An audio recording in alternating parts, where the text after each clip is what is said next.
आज की क्लास में स्पाइनल एनेस्थीसिया पर डिस्कस करेंगे, यानी हमारा डिस्कशन बेसिकली किस पे होगा, स्पाइनल एनेस्थीसिया पर।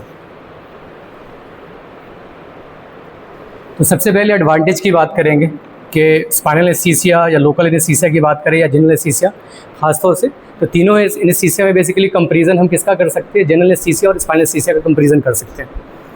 तो सबसे पहले हम डिस्कस करेंगे एडवांटेजेस क्या हैं स्पाइनल एनेस्थीसिया का जनरल एनेस्थीसिया के ऊपर। तो अगर हम बात करें कि स्पाइनल एनेस्थीसिया और जनरल एनेस्थीसिया के दोनों का कंपैरिजन करें तो spinal anaesthesia basically more cheaper है, ठीक है, यानी जो कॉस्ट आता है ख़ास तौर से जनरल एनेस्थीसिया में उसमें कॉस्ट ज़्यादा आता है और यह स्पाइनल एनेस्थीसिया के कंडीशन में कॉस्ट क्या होगा, चीपर होता है। तो फर्स्ट जो कंडीशन है एडवांटेज की अगर हम बात करें तो फर्स्ट एडवांटेज है लेस कॉस्ट और चीपर ऑफ द एनेस्थीसिया। ये फर्स्ट कंडीशन क्या होगी जिसमें एनेस्थीसिया क्या होगा, लेस कॉस्टलियर होगा, ये एडवांटेज है। सेकंड है इसमें रेस्पिरेटरी कॉम्प्लिकेशंस कम होंगे, यानी स्पाइनल एनेस्थीसिया की अगर हम बात करें तो respiratory complication as compare to general anaesthesia इसमें कम होंगे, ठीक है।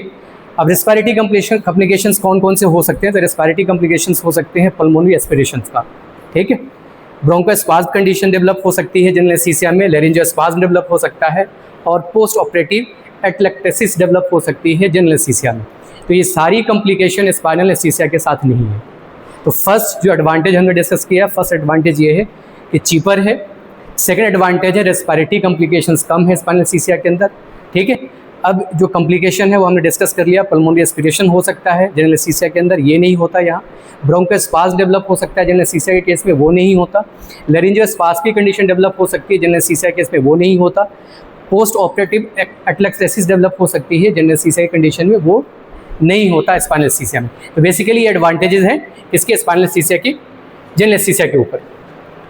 नेक्स्ट हम बात करें कि सीरियस कंसिक्वेंसेस इंट्यूबेशंस के नहीं होते, क्योंकि जनरल एनेस्थीसिया की कंडीशन में बेसिकली पेशेंट को इंट्यूबेट करते हैं, तो ये इंट्यूबेशन का जो रिस्क है, इंट्यूबेशन के अंदर पॉसिबिलिटी क्या है, सीरियस कंसिक्वेंसेस हो सकते हैं इंट्यूबेशन के नतीजे में। तो ये कंसिक्वेंसेस बेसिकली स्पाइनल एनेस्थीसिया के साथ एसोसिएटेड नहीं है, ठीक है।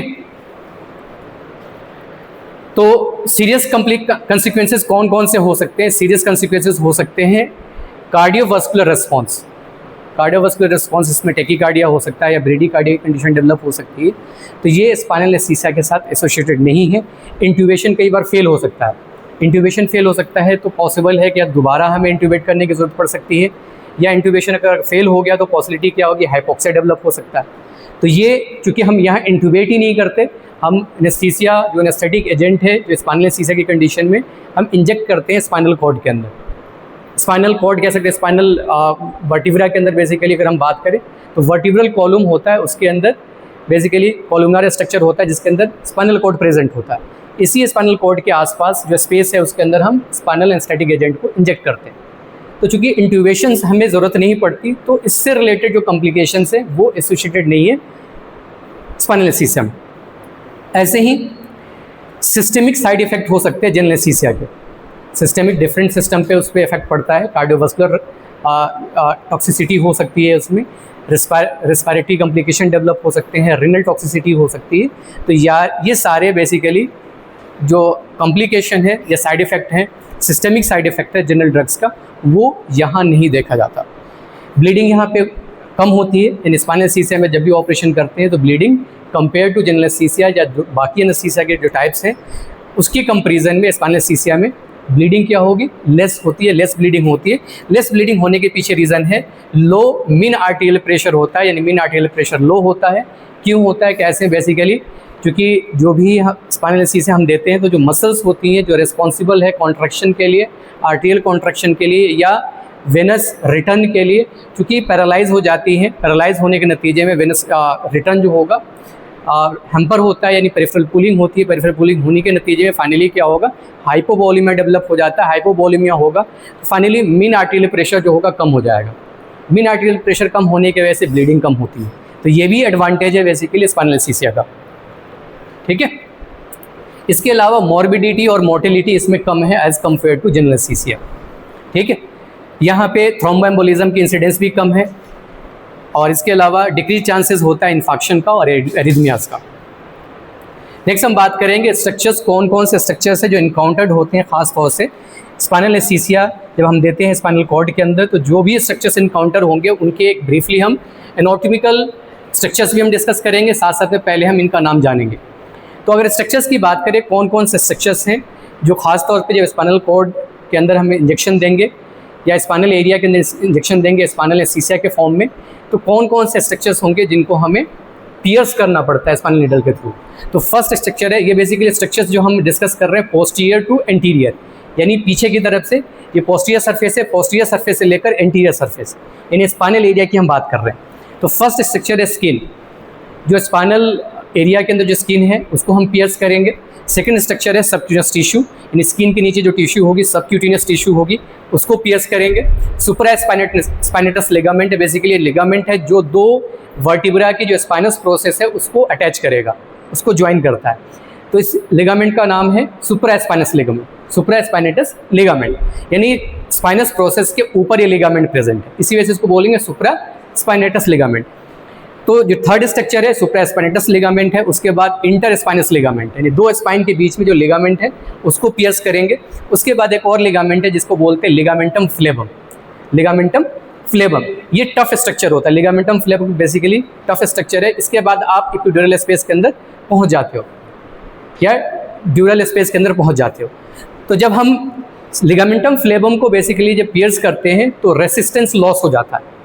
जो टेक्निक होती है जिसमें आगे हम डिस्कस करेंगे कि स्पाइनल एनेस्थीसिया जब हम देते हैं तो उसमें क्या टेक्निक अप्लाई करते हैं।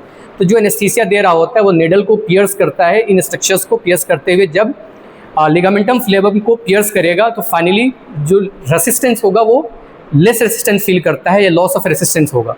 तो निडल को पियर्स करते वक्त जब वो रेसिस्टेंस फील नहीं होता समझ जाता है कि वो एरिकनॉइडल स्पेस के अंदर पहुंच गया, सब एरिकनॉइडल स्पेस के अंदर पहुंच गया है। उसके बाद निडल कि जो स्टाइलेट होता है स्टाइलेट को रिमूव करते हैं। निडल के हब में अगर फ्री स्पाइनल फ्लूइड आता है तो उसी साइड पे हम क्या करेंगे, निडल के थ्रू जो एनेस्थेटिक एजेंट होते हैं उसको इंजेक्ट कर देते हैं। तो बेसिकली ये स्ट्रक्चर्स हमें इस वजह से भी समझना है कि कौन कौन से स्ट्रक्चर्स को हम पियर्स करते हैं, उसके बाद हम स्पाइनल कॉर्ड के स्पेस के अंदर पहुँचते हैं। ठीक है, तो लिगामेंटम फ्लेबम है, उसके बाद ड्यूरामीटर आता है, उसके बाद एरिकनॉइड मीटर आएगा।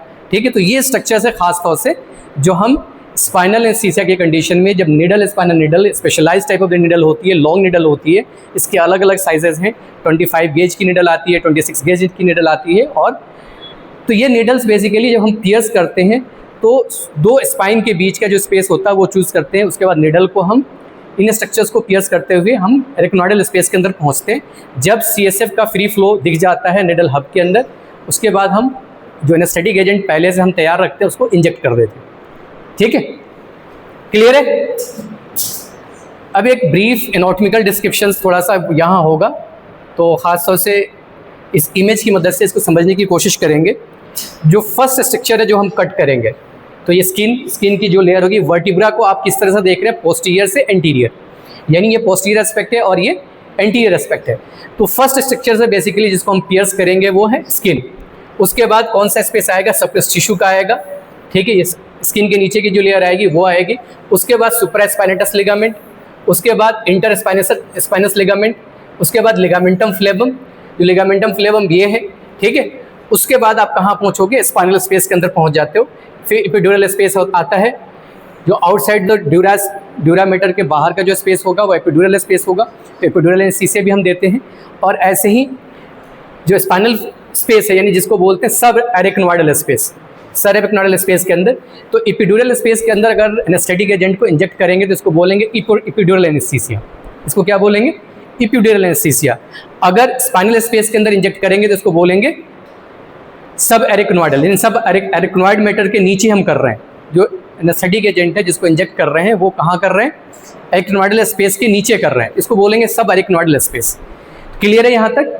बेसिकली हमें जो एनेस्थेटिक एजेंट है इस स्पेस के अंदर पहुँचाना है। अगर आपने एपिड्यूरल स्पेस के अंदर पहुँचाया तो ये एनेस्थीसिया कहलाएगा एपिड्यूरल एनेस्थीसिया। अगर आपने स्पाइनल स्पेस के अंदर पहुँचाया तो ये एनेस्थेटिक टेक्निक बेसिकली कहलाएगा सब एरिकनॉइडल ब्लॉक, ऐसे भी बोलते हैं सब एरिकनॉइडल ब्लॉक या सब एरिकनॉइडल एनेस्थीसिया आप कह सकते हो। बेसिकली ब्लॉक होता है। क्लियर है यहाँ तक। और ये स्ट्रक्चर जो देख रहे हैं बेसिकली स्पाइनल कॉर्ड है। इसी स्ट्रक्चर्स को हमें निडल के थ्रू जब निडल इंसर्ट कर रहे होते हैं तो हमें ध्यान रखना होता है कि इसकी एक्सटेंशंस को ध्यान में रखते हैं। अलग अलग एज ग्रुप के अंदर इसकी एक्सटेंशन अलग होती है। छोटे बच्चों के अंदर 2 साल से कम बच्चों के अंदर स्पाइनल कॉर्ड की एक्सटेंशन होती है L3 यानी लंबर वर्टिब्रा 3 तक इसकी एक्सटेंशन होती है। तो जब भी हम स्पाइनल एनेस्थीसिया देंगे छोटे बच्चों के अंदर, इन्फेंसी के अंदर या 2 साल से कम बच्चों के अंदर, तो उनमें हम ये ध्यान रखते हैं कि L3 स्पेस से नीचे एनेस्थेटिक एजेंट को इंजेक्ट करेंगे। निडल को हम L3 स्पेस है लंबर वर्टिब्रा 3 के नीचे का जो स्पेस होगा वो चूज़ करेंगे। ठीक है। एडल्ट की अगर बात करें तो एडल्ट के अंदर जो स्पेस होता है जिसमें हम एनेस्थेटिक एजेंट देते हैं वो L3 L4 होता है। All because of spinal cord adult के अंदर कहाँ तक एक्सटेंड करता है, up to the level of L1 vertebra, lower border of L1 vertebra. ठीक है, क्लियर है। तो एज वाइज डिस्ट्रीब्यूशन ने बताया कि हम बेसिकली स्पाइनल कॉर्ड को ध्यान में रखते हैं। हमें जो निडल इंसर्ट हम कर रहे हैं तो उस निडल के थ्रू हम स्पाइनल कॉर्ड की अगर इंजरी करेंगे तो पैरालिसिस के चांसेस ज़्यादा हैं। ठीक है, तो हम इंजरी नहीं करते, स्पाइनल कॉर्ड इंजरी नहीं करनी है हमें, सिर्फ उसके चारों तरफ का जो स्पेस है, चाहे रेक्नोइडल स्पेस है या एपिड्यूरल स्पेस है। तो जो हमने एनेस्थीसिया का जो प्रोसीजर हमने चूज़ किया है स्पाइनल एनेस्थीसिया की कंडीशन में, उस प्रोसीजर्स के अकॉर्डिंग हम स्पेस चूज़ करते हैं या उस स्पेस तक हमें निडल को एडवांस करना होता है। सपोज करिए निडल को और ज़्यादा एडवांस कर लिया या वो लोकेशन जहाँ स्पाइनल कॉर्ड अभी जहाँ तक स्पाइनल कॉर्ड प्रेजेंट है वहाँ हमने स्पेस चूज़ कर लिया। सपोज करिए एडल्ट पेशेंट है, आपने उससे हायर लेवल का स्पेस चूज़ कर लिया, जैसे L1 से ऊपर का स्पेस आपने चूज़ कर लिया और निडल को एडवांस करते हुए आपने स्पाइनल कॉर्ड को टच कर दिया, तो पॉसिबिलिटी किसकी होगी, स्पाइनल कॉर्ड की इंजरी हो सकती है। ऐसे ही बच्चों में, यानी बेसिकली इस प्रोसीजर्स के अंदर हमें ध्यान ये रखना होता है कि स्पाइनल कॉर्ड की इंजरी नहीं हो। इसी वजह से हम जो स्पेस होता है एज के अकॉर्डिंग स्पेस को हम आइडेंटिफाई करते हैं। उसको आइडेंटिफाई करने के बाद उसी स्पेस के अंदर स्पाइनल निडल को हम एडवांस करते हैं और पियर्स करते हुए जो डिज़ायर्ड हमारा स्पेस है, चाहे रेक्नोइडल स्पेस है या फिर एपिड्यूरल स्पेस है, उस स्पेस के अंदर पहुंचने के बाद हम एनेस्थेटिक एजेंट को इंजेक्ट करते हैं। क्लियर है।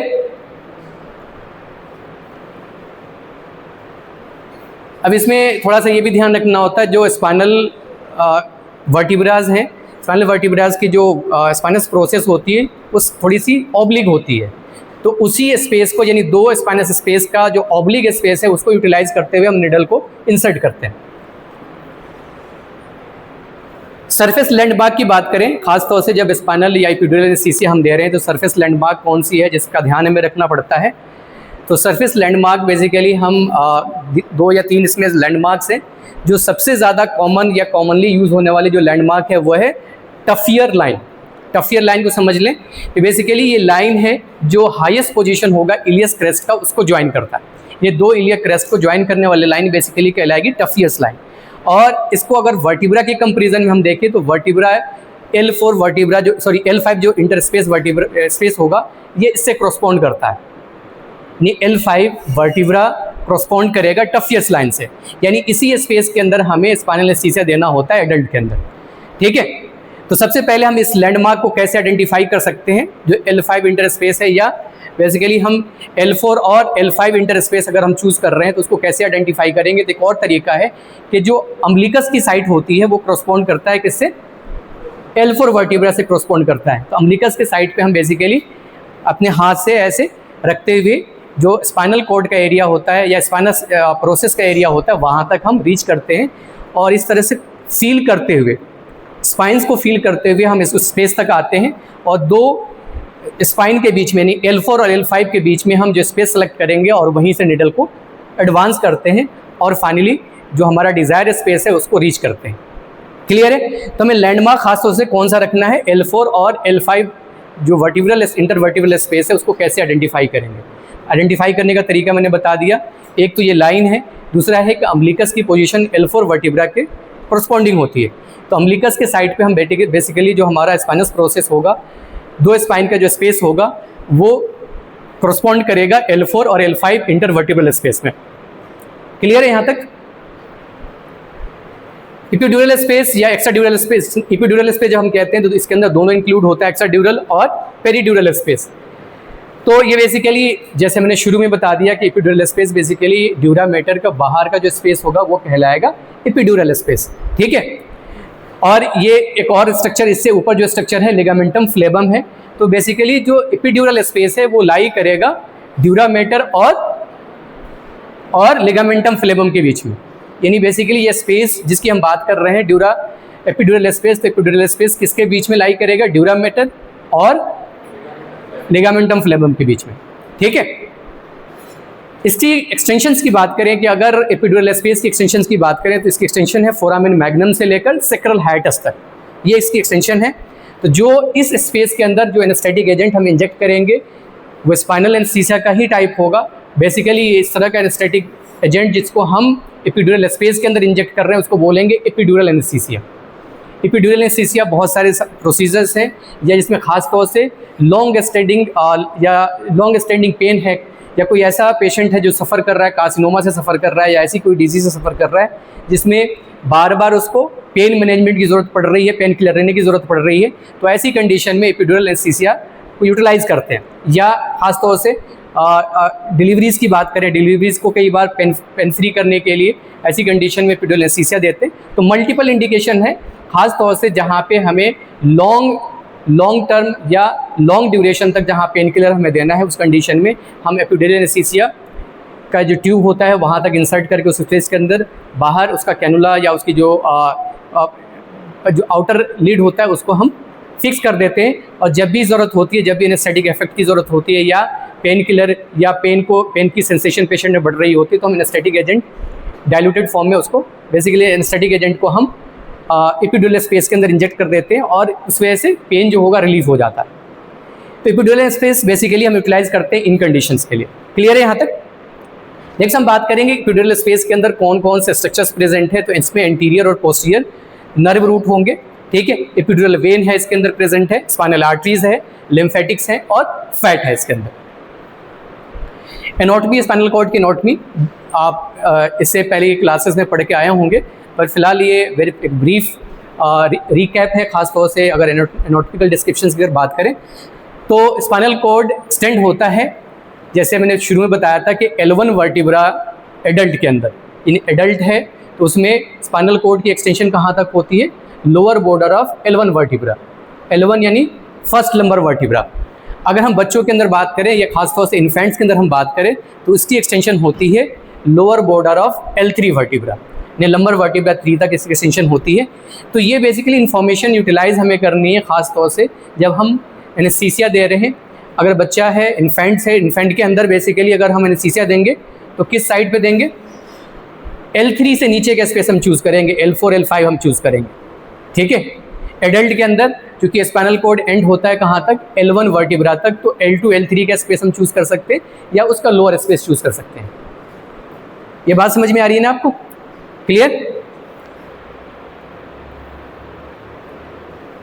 स्पाइनल कॉर्ड बेसिकली अगर हम बात करें तो स्पाइनल एरिया की हम बात करें तो यहाँ पे जो स्पाइनल वर्टिब्राज हैं वहाँ से नर्व्स निकलती हैं। ठीक है, और नर्व कहाँ से राइज होती है? स्पाइनल कॉर्ड एरिया से। तो ये बेसिकली 31 पेयर्स ऑफ नर्व होती हैं। 8 सर्वाइकल वर्टिब्रा से राइज होती हैं, 12 जो नर्व होंगी थोरेसिक एरिया से राइज होती हैं। ठीक है, 5 लंबर वर्टिब्रा से, 5 सेक्रल वर्टिब्रा से, और 1 जो नर्व होती है वो कहाँ से पास होती है? कहाँ से राइज होती है? कॉक्सिसियल से। ठीक है, जो भी स्पाइनल नर्व्स हैं उसमें एंटीरियर रूट है और पोस्टीरियर रूट है। एंटीरियर रूट एफरेंट है और मोटर इनएक्टिविटी है। पोस्टीरियर रूट की अगर बात करें तो एफरेंट है और सेंसरी इनएक्टिविटी है। तो जो एंटीरियर रूट है इफरेंट है और मोटर इनएक्टिविटी है, मोटर रिस्पॉन्स इसके थ्रू होता है। जो पोस्टीरियर रूट से अराइज होने वाली जो नर्व होंगी वो एफरेंट है और सेंसरी इनएक्टिविटी है।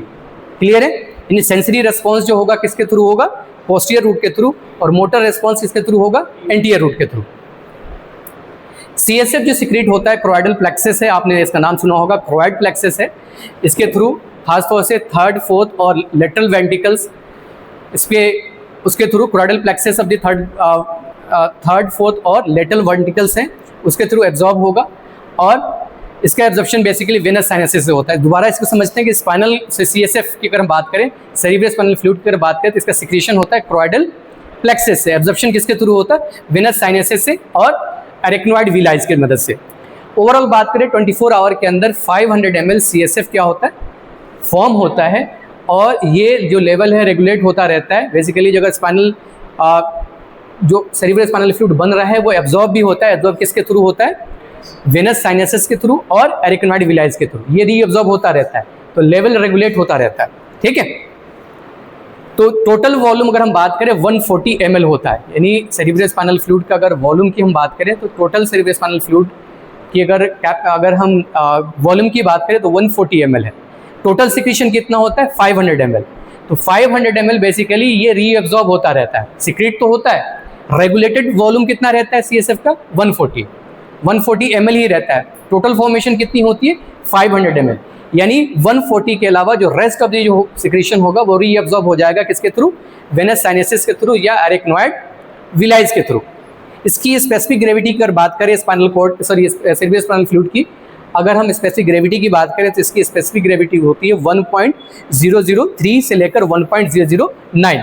एवरेज ऑन एवरेज की बात करें तो एवरेज होती है 1.004। अगर पीएच की बात करें तो पीएच होता है 7.35। स्पाइनल एनेस्थीसिया अगर हम बात करें कि सबएरेक्नोइडल ब्लॉक या इंट्राथिकल ब्लॉक, उसकी हम बात करेंगे, ऑल्दो इसका डिस्क्रिप्शन हमने पहले भी कर लिया है। तो अगर हम बात करें कि स्पाइनल एनेस्थीसिया में जो सबसे कॉमन टाइप ऑफ एनेस्थीसिया है वो है सबएरेक्नोइडल ब्लॉक, यानी एरेक्नोइड स्पेस जो होगा, सब एरेक्नोइडल स्पेस होगा, वहाँ एनेस्थेटिक एजेंट जो स्पाइनल एनेस्थेटिक एजेंट है उसको इंजेक्ट करेंगे। ठीक है, तो सबसे कॉमनली यूज होने वाली जो टेक्निक है कौन सी, सब एरेक्नोइडल ब्लॉक है, सब एरेक्नोइडल ब्लॉक। ठीक है, अब इसको किस किस प्रोसीजर्स के लिए, ऑपरेटिव प्रोसीजर्स के लिए यूटिलाइज कर सकते हैं। तो सबसे पहला प्रोसीजर है ओपन सर्जरीज, गायनी से रिलेटेड जितनी ओपन सर्जरीज हैं उसके लिए यूटिलाइज कर सकते हैं। ऑब्स्टेट्रिक से रिलेटेड जितनी ओपन सर्जरीज है उसके लिए यूटिलाइज कर सकते हैं। ऑर्थोपेडिक सर्जरीज है, खासतौर से लोअर लिम्ब के अंदर, या प्लास्टिक रिकंस्ट्रक्शन सर्जरी है तो वहाँ उसके लिए यूटिलाइज कर सकते हैं। जनरल सर्जरीज जो एब्डोमेन और पेल्विस से रिलेटेड है या उससे लोअर पार्ट की सर्जरीज हैं, यानी लोअर लिम्ब की सर्जरीज हैं, तो जनरल सर्जरीज के लिए यूटिलाइज कर सकते हैं। यूरोलॉजिकल सर्जरीज है, यूरोलॉजी से रिलेटेड जितनी भी सर्जरीज है उसके लिए यूटिलाइज कर सकते हैं। ठीक, क्लियर है। प्रोसीजर्स की अगर हम बात करें कि कैसे हम ये खास तौर से स्पाइनल एनेस्थीसिया का जो प्रोसीजर होता है कैसे कंप्लीट करते हैं, तो सबसे पहले पेशेंट की पोजीशनिंग बहुत ज़रूरी है। पेशेंट की पोजीशनिंग क्या होती है, पेशेंट को स्पाइनल एनेस्थीसिया देने के लिए पेशेंट की हम पोजीशनिंग करते हैं। तो या तो पेशेंट को सिटिंग पोजीशन में स्पाइनल एनेस्थीसिया देते हैं या हम लेटरल पोजीशन में देंगे। कॉमनली यूज जो पोजीशन है वो है सिटिंग पोजीशन। अगर पेशेंट सपोज करिए बैठ नहीं सकता तो ऐसी कंडीशन में हम लेटरल पोजीशन में भी हम दे सकते हैं। जो फेटल पोजीशन हो सकता है वो प्रोन पोजीशन है। इसके अलावा अप्रोचेस की अगर हम बात करें तो अप्रोच क्या होगा, मिड लाइन, यानी दो स्पाइन के बीच स्पेस है, स्पाइनस इंटर स्पाइनस स्पेस होगा, उसके अंदर हम निडल को मिड लाइन से पास करेंगे, तो मिड लाइन अप्रोच हो सकता है। इसके अलावा लेटरल अप्रोच हो सकता है जिसको पैरामीडियन अप्रोच भी कह सकते हैं, लेटरल साइड से, यानी स्पाइनल कॉर्ड के लेटरल साइड से, सॉरी स्पाइनल वर्टिब्रा के लेटरल साइड से हम निडल को एडवांस करेंगे। तो अगर हम मिड लाइन से पास कर रहे हैं ये अप्रोच हो सकता है। दूसरा है lateral aspect of the spinal vertebra, उसके थ्रू अप्रोच कर सकते हैं। ऐसे ही लंबोसेक्रल अप्रोच भी है जिसको टाइलर अप्रोच भी बोलते हैं। ठीक है, तो कॉमन यूज होने वाली जो अप्रोच है वो मिड लाइन ही है। सपोज करिए मिड लाइन अप्रोच सक्सेसफुल नहीं होता तो हम लेटरल अप्रोच भी ले सकते हैं। ठीक है, नेक्स्ट जो स्टेप्स हैं इसके अंदर क्लीनिंग और ड्रेपिंग। ठीक है, जो स्पेस हमने बेसिकली डिस्कस कर लिया है, जो अप्रोच हमारा होगा वो बेसिकली थ्योरेटिकल एस्पेक्ट है। नेक्स्ट हम बात करेंगे जो प्रोसीजर्स हम करते हैं उससे पहले क्या करते हैं, अपने पेशेंट को पोजीशनिंग कर दी, जो भी डिज़ायर्ड पोजीशन है आपकी, चाहे वो सिटिंग पोजीशन है चाहे वो लेटरल पोजीशन है। उसके बाद हम जो स्पाइनल एरिया है जहाँ पे स्पाइन का जो एरिया होगा उसको हम क्लीन करेंगे एंटीसेप्टिक सॉल्यूशन से। फिर उसके बाद हम स्ट्रेलियम का इस्तेमाल कर सकते हैं, यानी मल्टीपल टाइम इसको क्लीनिंग करते हैं एंटीसेप्टिक सॉल्यूशन से। क्लीनिंग के बाद फिर हम जो भी बेटाडिन है या जो भी एंटीसेप्टिक सॉल्यूशन हमने इस्तेमाल किया है उसको रिमूव करने के लिए हम स्ट्रेलियम का इस्तेमाल करते हैं, और ये बेसिकली एंटीसेप्टिक सॉल्यूशन भी है। तो स्ट्रेलियम से वॉश करने के बाद उस एरिया की ड्रैपिंग कर देते हैं स्ट्राइल होल टॉवल से। होल टॉवल से स्पाइनल एरिया को जो आपने लैंडमार्क आपने पहले आइडेंटिफाई कर लिया, आइडेंटिफाई करने के बाद उसको मार्क कर लिया, मार्क करने के बाद हम क्या करेंगे, ड्रैपिंग कर देंगे। ड्रैपिंग करने के बाद बेसिकली लैंडमार्क हम करते हैं, आइडेंटिफाई करते हैं। तो सबसे पहले हम क्या करेंगे, सबसे पहले हम क्लीनिंग करेंगे, क्लीनिंग एंटीसेप्टिक सॉल्यूशन से करेंगे। उसके बाद ड्रैपिंग करेंगे, ड्रैपिंग करने के बाद जो स्पेस डिजायर्ड स्पेस है उसको आइडेंटिफाई करेंगे, आइडेंटिफाई करके उसको मार्क कर देंगे। मार्क करने के बाद बेसिकली हम निडल को उस साइट पे एडवांस करते हैं जो स्ट्रक्चर्स हमने शुरू में डिस्कस किया था, उनको पियर्स करते हुए डिजायर्ड स्पेस, चाहे सबरेक्नोइडल स्पेस है या एपिड्यूरल स्पेस है, वहां तक हम रीच करते हैं। ठीक है, क्लियर है। एक और चीज आपको ध्यान रखना है, बेसिकली जब हम इंजेक्शन देते हैं तो इंजेक्शन जब एनेस्थेटिक एजेंट का जो इस्तेमाल करते हैं, इंजेक्ट करने से पहले हम निडल, बेसिकली जो स्पाइनल निडल होती है, स्पेशली डिजाइन निडल होती है, इसकी हब होती है जो बाहर उसकी शीट कह सकते हो, और उसके अंदर एक और निडल होती है जिसको हम बोलते हैं स्टाइलस। ठीक है, स्टाइलस कह सकते हैं निडल, और जो उसका इंटरनल जो पार्ट है उसको हम रिमूव करेंगे तो उसकी शीट से होते हुए जो हब के अंदर स्पाइनल फ्लूइड जो वो आ जाता है। ठीक है, क्लियर है। तो हम जब फ्री फ्लो होता है सेरिब्रल स्पाइनल फ्लूइड का हब के अंदर, जब इंटरनल पार्ट है उस निडल का उसको रिमूव करेंगे तो उसके शीट से होते हुए स्पाइनल फ्लूइड आता है। स्पाइनल फ्लूइड अगर क्लियर है, स्पाइनल फ्लूइड अगर फ्री फ्लो हो रहा है, उसका 1 या 2 ड्रॉप डिस्कार्ड करने के बाद हम एनेस्थेटिक एजेंट को उस निडल के थ्रू इंजेक्ट कर देते हैं डिजायर्ड स्पेस के अंदर। क्लियर। ड्रग्स अब कौन कौन सी यूज होती है, तो खास तौर से स्पाइनल एनेस्थीसिया के लिए ड्रग्स जो इस्तेमाल होती है, जो लोकल एनेस्थेटिक ड्रग्स हमने डिस्कस किया था, उनमें से कुछ ड्रग्स होती है जो इस्तेमाल होती है। तो लोकल एनेस्थेटिक ड्रग्स की हम बात करें तो इसमें लिग्नोकेन का इस्तेमाल होता है और बुपिवीकेन का हो सकता है। तो मेजोरिटी ऑफ द कंडीशन में जो ड्रग इस्तेमाल होता है वो है बुपिवीकेन। और बुपिवीकेन जो नॉर्मल हम लोकल एनेस्थेटिक के लिए इस्तेमाल करते हैं उसमें थोड़ा सा चेंज होता है। ऐसी कंडीशन में हम इसको बोलते हैं bupivacaine heavy. Heavy basically spinal anaesthesia की जो specific spinal cerebral spinal fluid है उसकी स्पेसिफिक ग्रेविटी से थोड़ा सा इसकी स्पेसिफिक ग्रेविटी ज़्यादा होती है, जिसकी वजह से हेवी करते हैं। यानी जो एनेस्थेटिक एजेंट हम तैयार कर रहे हैं उसमें कुछ चीज़ें ऐड की जाती है जिसकी वजह से उसकी स्पेसिफिक ग्रेविटी ज़्यादा हो जाती है। स्पेसिफिक ग्रेविटी ज़्यादा होती है तो ऐसी कंडीशन में जो एनेस्थेटिक एजेंट हम इंजेक्ट करेंगे वो सेटल डाउन होगा, अदरवाइज वो फ्लोट करेगा। फ्लोट करने की कंडीशन में डिफरेंट साइट पे इन्वॉल्वमेंट हो सकती है। तो अपर जो साइट है, अपर साइड जो हमने डिस्कस किया, अपर साइड का कहने का मतलब जो डिजायर्ड आपका स्पेस है उससे ऊपर का जो स्पेस होगा वो इन्वॉल्व हो जाएगा। तो अपर स्पेस बेसिकली वो कार्डियोवास्कुलर सिस्टम का हो सकता है, अपर स्पेस रेस्पिरेटरी सिस्टम का हो सकता है। तो सपोज करिए अगर आपने एनेस्थेटिक एजेंट को हेवी वाला जो एनेस्थेटिक एजेंट है वो नहीं लिया, तो ऐसी कंडीशन में क्या होगा, जो आपने एनेस्थेटिक एजेंट इंजेक्ट किया है वो एम्बोलाई का फॉर्म में फ्लोट करेगा। फ्लोट करने के बाद जहाँ भी सेटल डाउन करेगा वहाँ एनेस्थेटिक इफेक्ट आ जाएगा और ऐसी कंडीशन में कॉम्प्लिकेशंस के चांसेस ज़्यादा है। कॉम्प्लिकेशंस क्या होगा, रेस्पिरेटरी कॉम्प्लिकेशन हो सकता है या कार्डियोवास्कुलर कॉम्प्लिकेशंस हो सकता है। क्लियर है। तो हम जो एनेस्थेटिक एजेंट इस्तेमाल करते हैं, लोकल ही एनेस्थेटिक एजेंट सेम होता है, वो है बुपिवीकेन, पर यहाँ हम 0.5% की स्ट्रेंथ में लेते हैं। और ये सॉल्यूशन थोड़ा सा जो लोकल एनेस्थेटिक एजेंट होता है उसकी स्पेसिफिक ग्रेविटी वाइज अगर हम बात करें तो डिफरेंट होता है। तो हम बुपिवीकेन हेवी इस्तेमाल करते हैं यहाँ पे लोकल एनेस्थेटिक एजेंट के तौर पर। न्यूअर ड्रग है, रोपिवीकेन है और लिवोपिवीकेन है। ठीक है, क्लास यहीं तक, नेक्स्ट क्लास में कुछ और डिस्कस करेंगे।